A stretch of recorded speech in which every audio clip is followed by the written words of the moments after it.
And he said, "The kingdom of God is as if a man should scatter seed on the ground, and should sleep by night and rise by day, and the seed should sprout and grow. He himself does not know how. For the earth yields crops by itself, first the blade, then the head, after that the full grain in the head. But when the grain ripens, immediately he puts in the sickle, because the harvest has come." Then he said, "To what shall we liken the kingdom of God? Or with what parable shall we picture it? It is like a mustard seed, which when it is sown on the ground is smaller than all the seeds on earth. But when it is grown, it grows up and becomes greater than all the herbs, and shoots out large branches, so that the birds of the air may nest under its shade."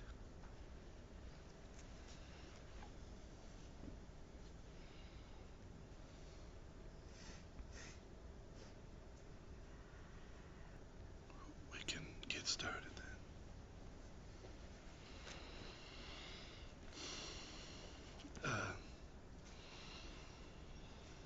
Okay, so I just want to say a few things about this, and it's nice to have everyone here. Missing just a few people tonight. It's nice. I'm going to kind of go in reverse. I had it all written out a certain way, but the first thing I want to say about this is there's a number of new people coming, and one of them that's missing tonight is probably going into the night in the official way that it would look. And so I'm going to mention his name is Ryan, and I hope everyone would pray for him, because it can spook you if you go into that stage too soon. It could just be a little spooky.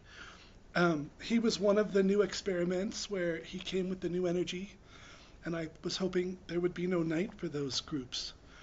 And that's not how it went. So 2 weeks I haven't seen him, so pray for him. But I think things are okay, but you know how you might want to run a little, watch some TV.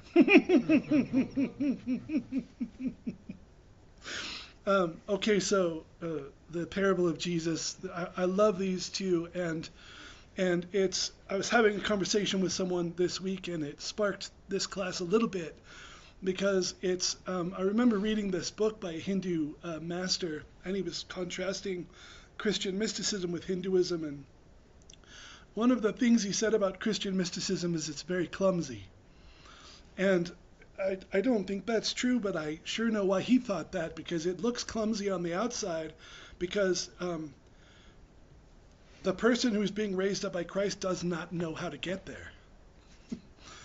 And that can look clumsy. That can be a little funky. It can be interesting to try a little left, a little right, and hit dead ends, and realize, maybe you're supposed to just be right in the center, and to not know where you're going, that can look a little clumsy from the outside, and it can feel a little clumsy on the inside.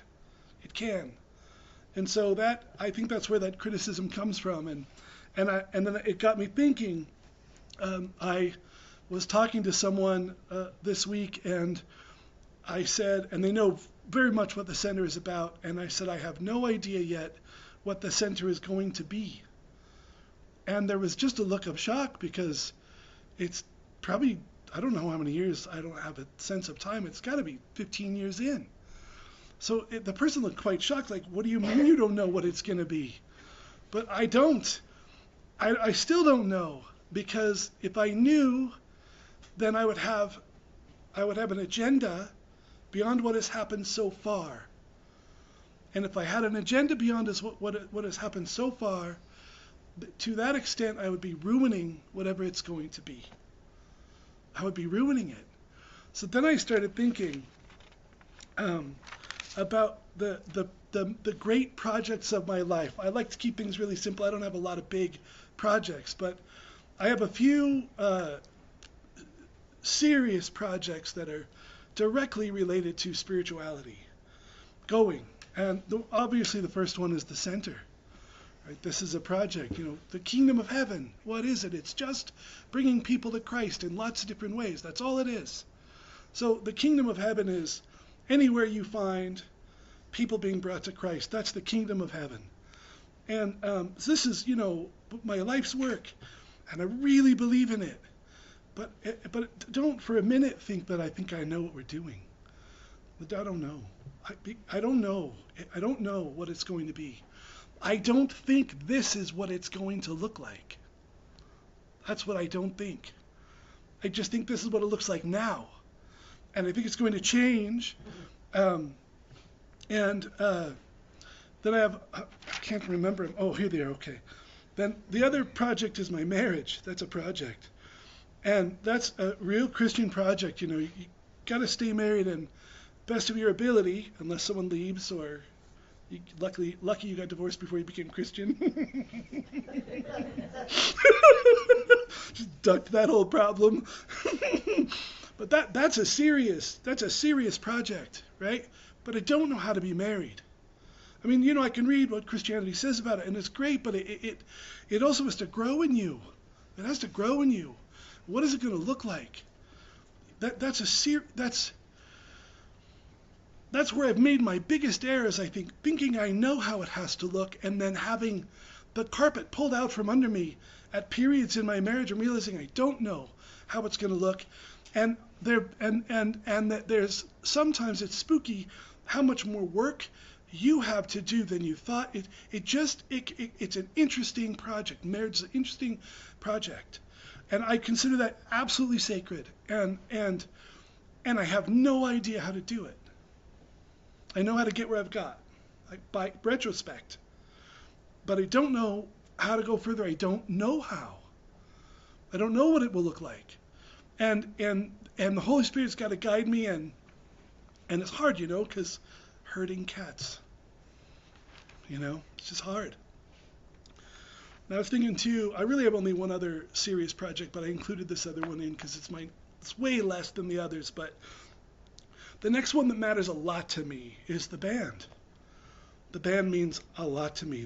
We formed a Christian band, and we have I have very high hopes for it, and I had a vision about it. The reason I started a band is because I had a vision, and in the vision, this guy was on a weird piano that had all these levers, and I could tell he was saying, "This is what you'll play." And he said, it's going to be 8 years before you can play one song. And I said, no, man, I'm going to just play like a couple of notes while people chant. And he didn't listen, didn't even acknowledge that I said that. And he said, it's going to be 8 years before you could play one song. And this power poured over me in this vision so strong that I just sat down and wept. And I said, it is so sacred. The power was profoundly sacred. So more sacred than anything I had ever felt in my life. And very, very intense. So we know in Christian spirituality, we don't take our visions very seriously. Like, we know that every time you see a Christian go wrong, it's because they had a freaking vision. And it wasn't from God. It was just a powerful dream or urges from the unconscious mind at 15 wives, or you name where things have gone really freaking wrong in people's religious lives, and it's from taking vision seriously. So the most I could do with that vision was say, it's a good idea. That's it. You can't say it's from God. You can't. But I could say, well, gosh, I mean, it might be really dumb. It might not be true at all, but the idea that you could possibly transmit God directly into people's consciousness through music is what the vision gave me this notion of, that maybe it could come right through you, right through the sound and into their soul and change them. And I thought, well, that's a worthy idea to explore. So then I thought, well, I can only pick people that are in the meditation group with me, or I'll never get anywhere because they won't even listen. Everyone will just have an opinion, and no one will know what to do. So I picked people, some of whom didn't play instruments yet. So I have 2 drummers, never drummed their whole life. one guitar player played a little guitar, and then luckily we had like, one other person that knew what they were doing, and then one person else who knew what they were doing joined in later. But and I never played an instrument, so I was going to be the band leader. Never played an instrument, because I played trumpet for 6 months once. So that's how we started the band. It's amazing. So okay, I don't want to go on about the band too long, but because it's just a project. The point is it's just a project. So I've got this general idea that because I knew this from teaching classes, that if someone will pay attention to you, and you're in a certain state, and you're generous with your states, then that state can be transmitted to that person and change their life. This is the way transmission of consciousness is done. That's how you transmit consciousness. So it's just a matter of them paying attention to you with an expectation to receive power, some kind of sacred relationship. And then the person who's being paid attention to has that power in them, and it'll come through and it'll change them, which is why our new man is going into the night. I mean, we didn't do a ritual. I didn't say, now you receive. I don't do any of that. I say, do you want Christ? Yes, you want Christ. Okay, then you have it. Are you ready to pray? I'll pray every day. Okay, then it's going to happen.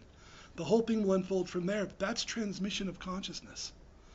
So the band, it's way complex though, because we could we got to get a lot better at transmitting power. But we could do it from the start. The power was coming through from the start, making the music sound good. But when you listen to the old recordings, we were very terrible. Very terrible. But it would sound good to us. At least to me, it would sound so good. I'd be like, man, we're getting good. And I think I've been saying that for 8 or 10 years now. Man, we're finally starting to get good. And then we'll have real bad nights. And okay, so that project is nearly equal to the center for me. It's a very serious project, because I think you can cure cancer that way. I think you can work any miracle that faith can work. That I've seen faith work already. I know you can do through music. But it's a very much more complex vehicle to transmit that power of God with. And there's 7 or 6 cats in the band, so then it's like herding cats. And it's trickier. It's a lot like Tai Chi, which is my the way less important project to me, but that matters, is Kung Fu. But Kung Fu is like the least effective fighting art on earth. You wouldn't do it if you're going to go in a boxing match. Not what you would pick. But they have one thing right that makes it superior to everything else, which is while not learning how to fight very well, I just want to say that in case people are listening that are in MMA or something. No, I'm not stupid. I know. But there's this way of reaching enlightenment while doing it. They had that right. They had this other goal, which is, you got to throw a punch. It's fine, you got to throw a punch, but who's throwing the punch? Like, you throw that punch, right? Just throw it. That's it. Out of that 100% of effort you just put forth, how much ego was in that effort? How much? How much agenda? How many goals did you set for yourself to reach that are death to spiritual growth? Well, all of them, first of all, because you set the goals you're going to reach, which makes it all meaningless exercise. It's useless for spirituality. But, if you do that exercise empty of agenda and with only one intent, which is to somehow, by God's grace, bring your body into union with God through movement, then magic can happen. Then magic can happen. And since you don't know how, it's clumsy. It's clumsy. But if you wander about not knowing how and realize you just did 40 minutes of exercise and you weren't centered once, you realize, okay, waste of exercise. Just what a waste. But then you get another day where maybe half the time, even if there was force, even if you put a lot of force into it, half the time there was no self there, no ego, just Christ. Then you know you've done something real that matters. so the so that's a very minor project to me, but that's what the band is. And it's very complex because you have to know how to play music. So right there, that's a serious project for anybody. To become musically literate is just no joke. But what if you've got to become musically literate in a way where in that very moment you're not the one making up what you're going to play? What if you want to become musically literate such that what comes through you is not coming through your agenda at all, but is flowing through you from the divine? So now you got to play, you got to punch, you got to wash the dishes, you got to do bench presses, whatever you're doing, you've got to do it. But now it's an absolute loss of time to do any of that in your ego. Now, if you've done that, you've done nothing, unless there's this intent that you're able to hold all the time to allow power to flow through you, to allow a service. It's a service to others that way. Now I want to serve humanity. This and that intent, it has to be there when someone walks in the room and watches, right? And then someone wants to show up and someone wants to hide, and someone wishes they'd go away and is mad. Like it's so easy to play a role and not feel vulnerable. But just try being 100% authentically yourself and naked and see how you feel when people watch. It's different. It's easy to say, I'm so awesome and do something. That's easy. Any egoic person can do it. But what if you really were going to lose yourself in it? Because that's the only way miracles could come through. That's the only way. So this is our goal. It's twofold. The easy part is to become accomplished musicians, and that's freaking hard. I mean, I certainly would not call myself an accomplished musician. I mean, if anyone who's a musician listens to me, I'm like, oh, gee, I don't know, man. We'll see. I'm getting by. But if everyone has this intent, right? Like, they're trying to be selfless and egoless, and they are too, and we're all trying to like make each other sound good. That's one of the rules. Like, just try to make each other sound good, and listen to everyone. Just listen to the beauty, not of your instrument, but of theirs. And with the intent, though, to be with God, all in God. Then this magic can happen that no one could plan. And it's a risk. It's a risk because if you can't pull it off that night, you suck. You really do suck because you can't lean on something pre-planned. And so what we did is, I like this one band that did this, but they did it way less than us. It's my favorite band in the world. But we just said, we're not going to play songs ever, forever. Every time we play, we're going to play for an hour and a half or 2 hours, and we're going to make it up as we go the whole way through.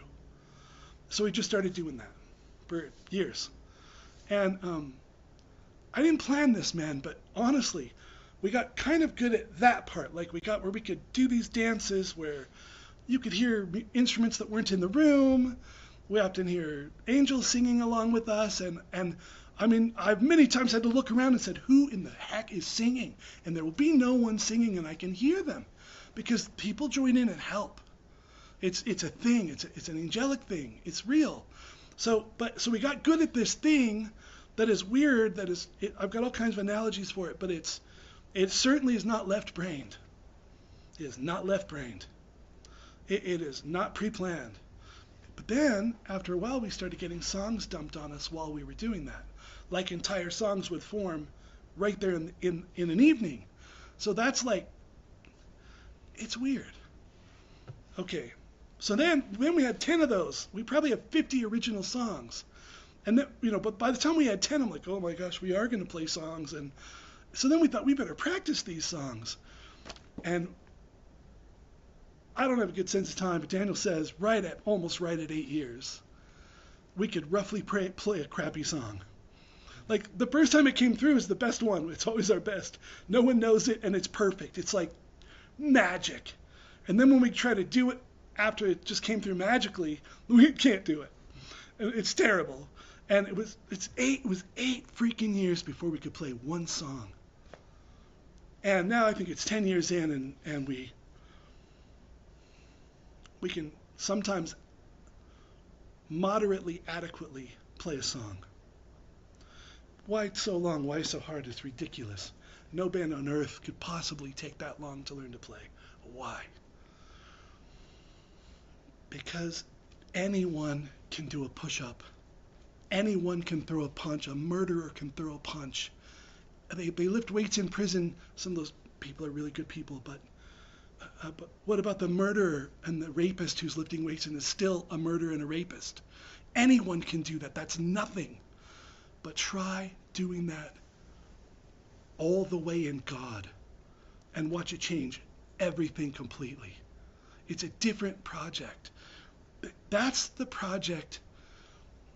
And it doesn't matter what the project would be. It could be cooking. It wouldn't matter what your project was. Is it Christian? Is it Christian? That's the thing. Is it Christian? Is it your spiritual discipline, or are you wasting time on vanity and vain self-projects? Just self-projects.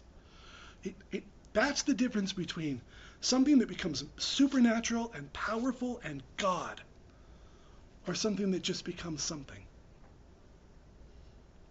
And from our this is Orthodox Christianity, but I'm just a little bit of I might be an original thinker in a way, but not without going out of the bounds of just Orthodox Christianity. So what are you talking about, Clint? Well, look, what is the fall from grace?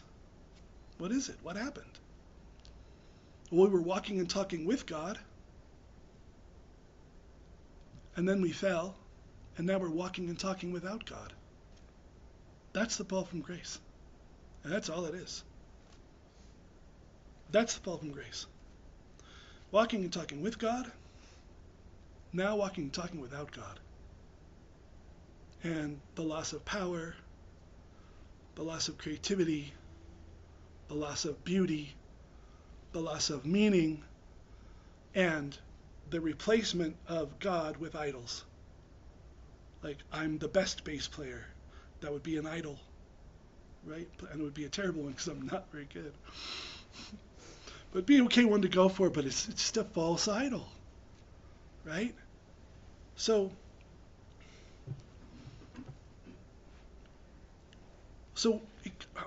it's so simple, but it's also so involved, right? It's like you just have to live. That's all you have to do. Just the Zen thing. Before enlightenment, chop wood, carry water. After enlightenment, chop wood, carry water. I mean, the untrained eye might see no difference.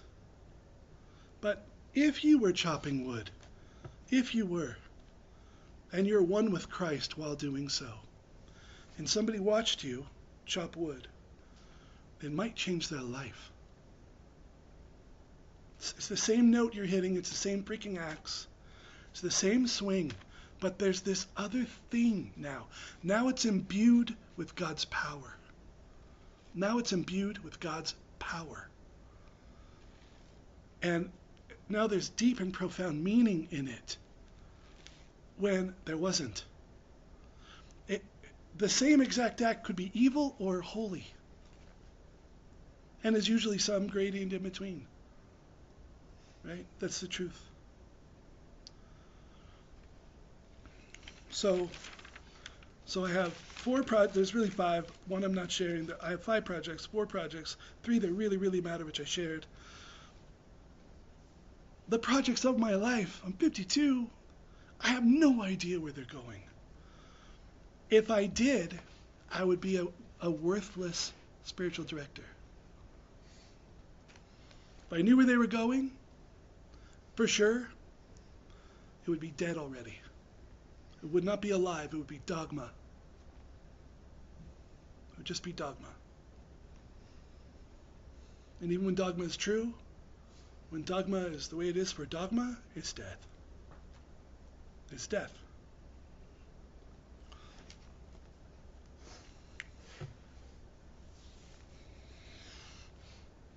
So Jesus says the kingdom of heaven is like a man going out planting a seed.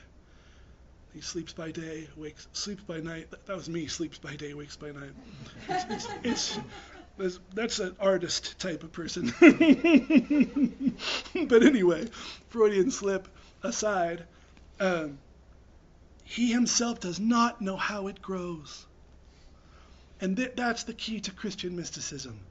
It is your job to remember Christ. It's your only job to remember Christ. But you don't get to know how it unfolds, and you have to be all the time watching for how it's unfolding, because you're looking for not signs like visions, but you're looking for the way it is. Like, if I take my hands off the wheel, only do God, what happens? Just what happens? And, concerning that vision I had about the band, I think it's 10 years. I could be wrong, it could be more, but I think it's 10 years since that. And this week, or last week, I realized that vision is for sure true. You know how I know? Because it's happened. But until till 10 years, I didn't believe it. Because it's recommended to us to avoid believing in our visions.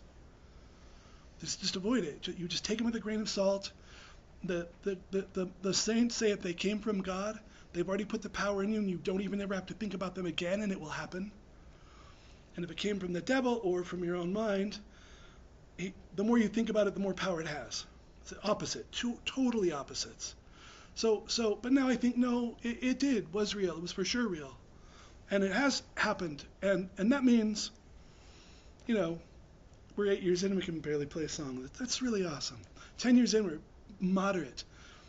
But I know it's going to grow. It's small. It starts smaller than the other seeds. Smaller than the other seeds. But I know it's going to grow into something very powerful. I know that. Unlike what other music does. Because we're doing this whole other work along with it. And that is what you're doing in your spiritual life. That's what you're doing. It's smaller than the other seeds. It's hard to do 18 great, amazing things while you're trying to do it in God. It's a whole other thing. Anyone can egoically accomplish something. That's nothing. It's not accomplishment. It's just the fall from grace. It's just the fall from grace. But to do it in God, but for us it's so simple too, because it's just a will.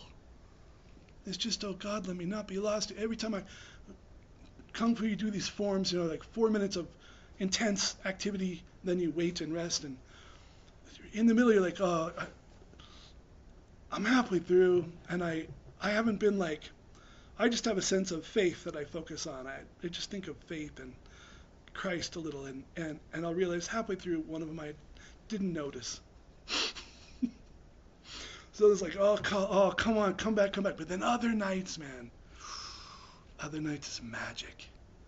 Other nights it's you a cloud of energy around your hands while you're moving, and it's crazy because you're meditating. You're there. So that's our Christian life, is what I'm trying to say. That's our whole Christian life. That's our whole Christian life.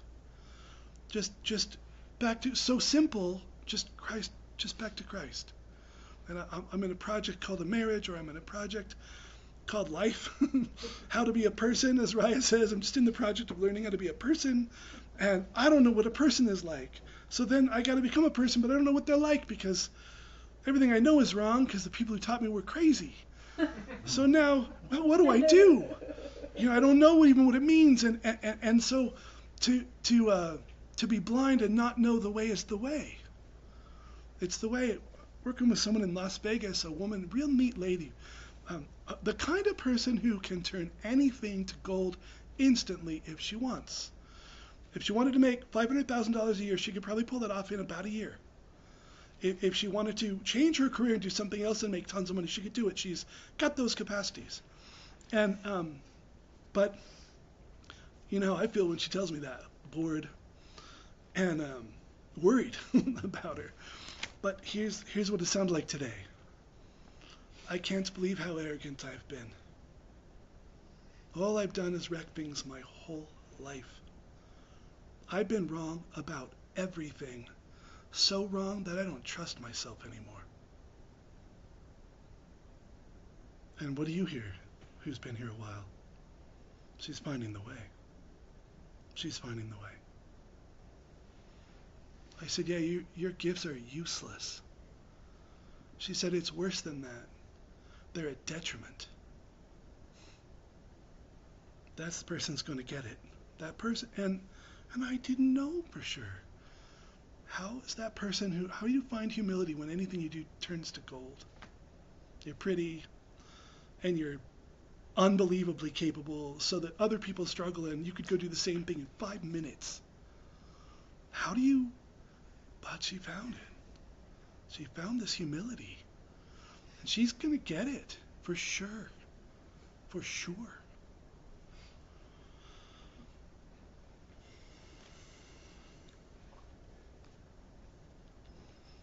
So you're on this journey.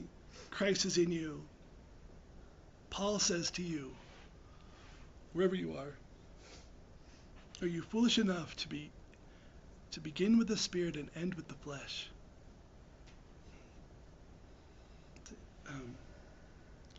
Whole communities are touched by grace, radically changed. And then they start getting ideas about it. And pretty soon they form dogmas about the mystical, the Christ stuff. And pretty soon you go over there and it doesn't feel like God's there anymore. It feels like they've got a lot of ideas about how it looks. And Paul says, are you foolish enough to begin with the Spirit and end with the flesh? So this is for us, right? This is the danger for us, is to think we have it. I don't know how many people are on the other side of the night, but the greatest danger for those on the other side of the night is they canonize their new mystical experience.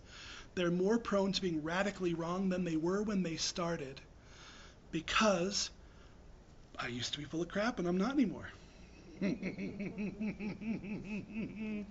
and you know, I've had experiences where I've been really wrong, you know, when I was in that stage. And I remember one time just fire washing over my head, from my head to my feet, just burning and cold sweats, and whoa, I am so wrong, and I missed it, because I used to be wrong. I used to be wrong. But it's like, look, you're either walking on water or you're not. That's it, man. You're either glowing with white light all the time, or something is way missing. And that's the way it is. That's the way it is. And why should I be surprised to find out something is missing? Why would I be surprised? How could I be surprised? I mean, I have been, but whoa. I don't think my wife's surprised. I don't think my daughter's freaking surprised, dude. You know what I mean? Like, I don't think so. I think I'm the one that was surprised. You know? So then that means I got to be willing to be inconvenienced, because, like the last 2 nights, man, I got 2 hours sleep the night before last, and last night I got okay sleep, but I mean, they're working me over so hard right now. I've shared with you things that are happening. My spirituality is growing, but always through purification. I wish I could tell you that the reason I'm growing is because I'm so deep now that angels visit me all night. I don't need to sleep. And they're just radiating love on me, and we're like rapping like we're bros. And I'll give them advice sometimes. Like, I wish, dude, I wish that's how it was, man. But that's not how it is. If I've had an experience with the divine directly, at least half the time, it comes with profound correction. Profound correction. That's just how it is. And I'm not past that stage, man. If I get there, I'll be honest about it. But I'm not. That's it. So, okay, they're working me hard. And that means that right now, if I just lean in a little, I could start sweating. My whole body will start sweating. I get heat flashes. There's really intense dreams with psychological content. Waking up around 4 or so, going into really deep meditation until I get up at 7 to take my daughter to school. And And that period right there is sometimes fraught with a very intense emotional transformation, and it's work is what I'm saying. It's work. It's like Christianity's the easier way. Yeah, it is, but you still feel the burn. I'm not doing the sit-ups. They're doing them in me, but I do feel the burn. It burns. That's the path. That's the path. And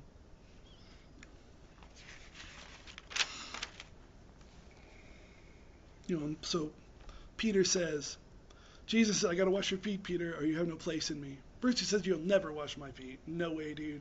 You don't wash my feet. Then Jesus says, if I don't wash your feet, you have no place in me. And then Peter says, well, don't just wash my feet, wash my whole body. And Jesus is saying, just shut up. I'll do what I need to do in you. Stop telling me no and more. This is starting with the spirit and ending with the flesh. It's so delicate. All the time checking in, all the time rechecking in. And I told the monk one time, I said, look, here's the thing, man. This was related to one that burned, where I just burned when I realized what it was, and it burned through me, and I was flabbergasted how wrong I was. I said, this one is never going to get well, man. I do not believe this will ever get well.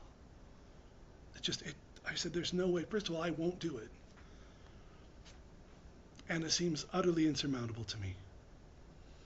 And he said, good. When it's healed, you'll know Jesus did it then. That's what he said.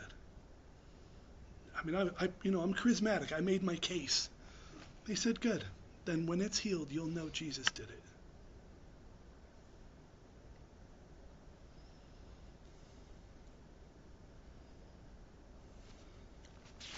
I might be almost done.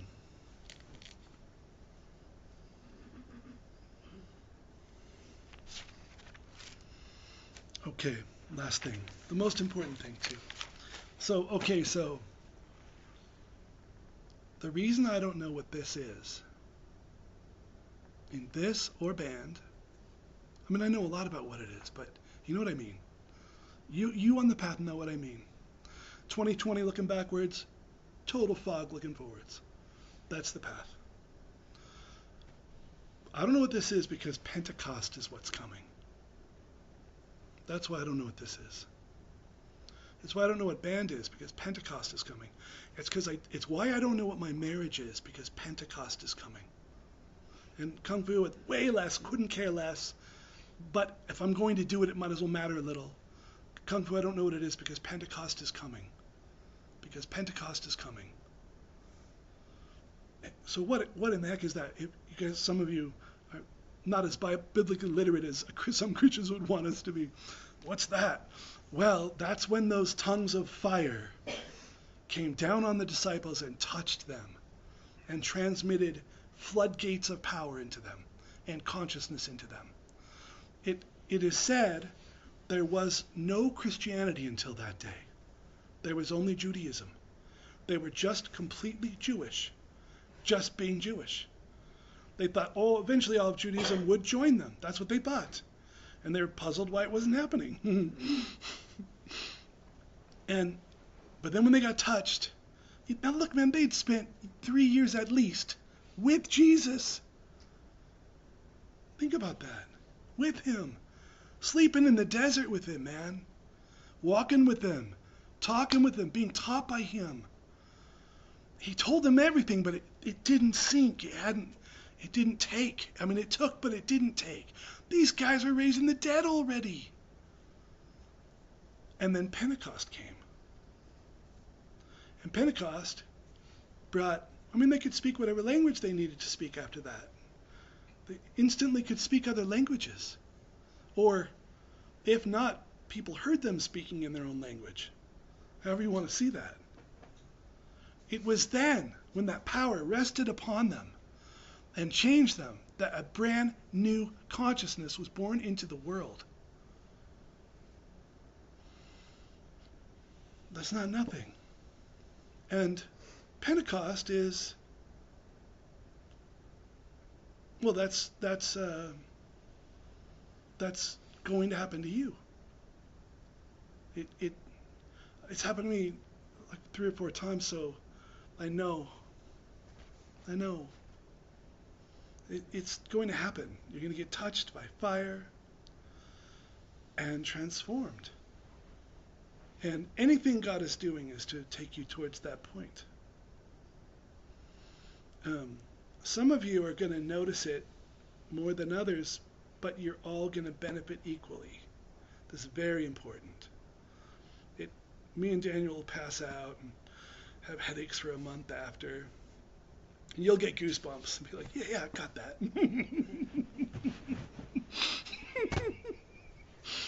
And just from my experience, the Catholic Church says this, they're right. No one's growing any faster than anyone else based on those two differences. It's just going to happen. It's just going to happen. And so that's what the center looks like because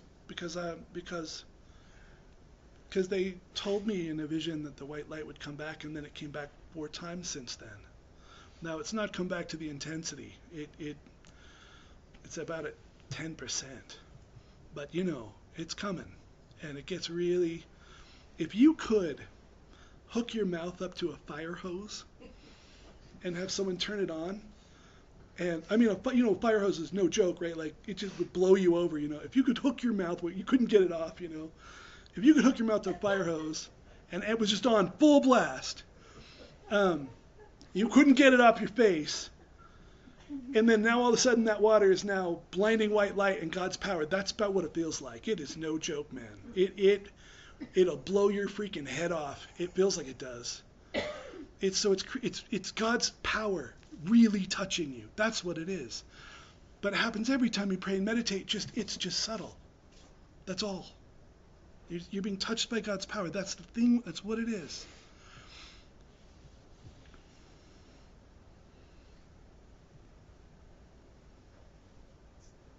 So that's why I don't know what the center is, because I think it all leads to Pentecost.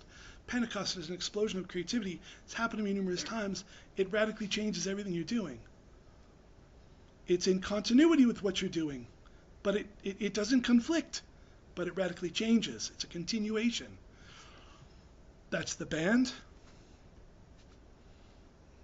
That's my marriage, I hope.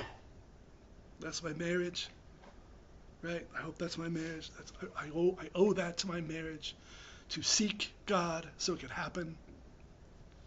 And that's here. And then way down, almost doesn't matter, that's Kung Fu. What am I going to do, punch people with it? I mean, I don't know. It'll be cool to just, for my body to move in the power at a whole other level will be incredible. It'll be freaking awesome. But whatever, So that's the project we're in. That's the project we're in.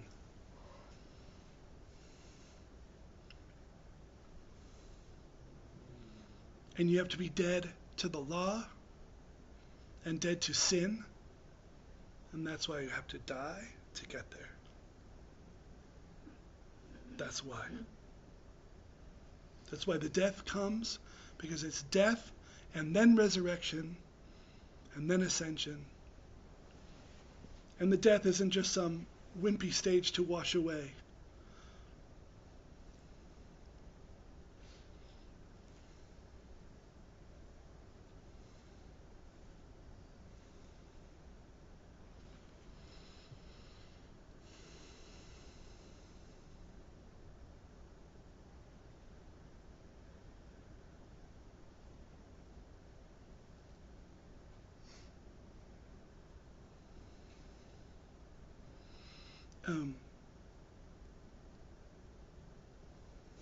It's for everyone who says yes.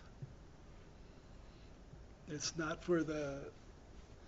You think, man, I play too much Nintendo for this. This is not going to happen to me. I'm just making up. I don't know that anyone here plays Nintendo, but I like to be humorous with it.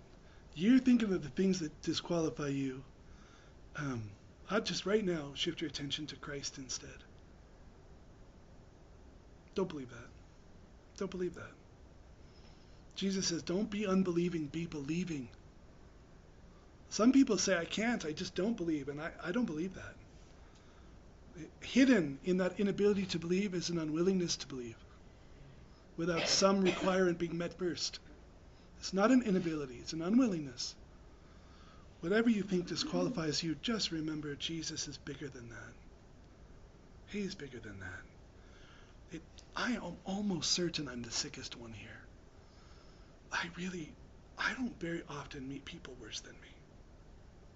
And I mean that. I do meet them, but I don't very often.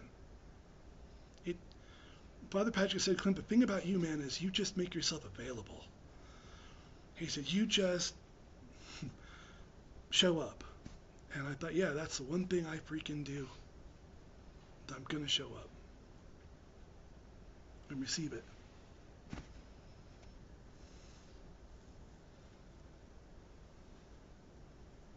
Don't be unbelieving, be believing. You believe.